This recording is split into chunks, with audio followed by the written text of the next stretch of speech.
এসির হাওয়ার চাইতে প্রকৃতির হাওয়া কিন্তু আমার খুব বেশি ভালো লাগে, এবং দুনিয়ার মানুষের সাথে কথা বলার চাইতে আল্লাহর সাথে মনে মনে কথা বলাও আমার খুব বেশি ভালো লাগে।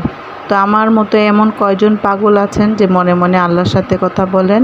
তো আজকে আমি যাচ্ছি শপিং করতে, আর রাস্তাটা এত ফাঁকা ছিল, ফাঁকা রাস্তা জার্নি করতে রিক্সায় কিন্তু খুবই মজা লাগে। তো যারা করেছেন তারা তো আমার মতো জানেনই কতটুকু ভালো লাগে, আর যারা না করেছেন তারা একবার করে দেখবেন।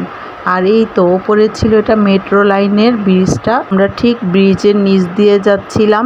এখন যাচ্ছি দোয়েল চত্বরের একদম চত্বর পেরিয়ে। তো দোয়েল চত্বরটা অবশ্যই কমন জায়গা, এটা সবাই চিনতে পেরেছেন। আর আজকে ছিল মেঘলা মেঘলা, গত 2 দিন ধরে টানা বৃষ্টি হচ্ছে। তো চিন্তা করলাম যদি আজকে না বের হই তাহলে কবে বের হব, সামনে তো ঈদ, একদম সময় নেই।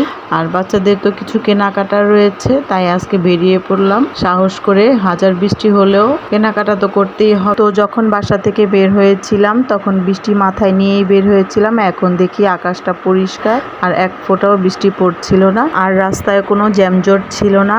স্বাভাবিক দিনে এরকম কিন্তু রাস্তা ফাঁকা থাকে না, অনেক জ্যাম থাকে, এখান দিয়ে যেতে ঘন্টার পর ঘন্টা সময় লেগে যায়। তো হয়তোবা ঈদের জন্য অনেক মানুষ ঢাকা ছেড়েছে, তাই হয়তোবা আমাদের শহরটা অনেক সুন্দর ফাঁকা দেখাচ্ছে বা ভালোও লাগছে জার্নি করতে। তো ঈদের আগে বা পরে ঢাকা শহরে এভাবে রিক্সা দিয়ে ঘুরতে এত মজা লাগে আমার। তো আমি তো সুযোগ পেলেই বেরিয়ে যাই। আর আমার কথায় যদি কোনো ভুল ত্রুটি থাকে অবশ্যই ক্ষমা করে দিবেন। আজকের মতো এই পর্যন্ত, আল্লাহ হাফেজ।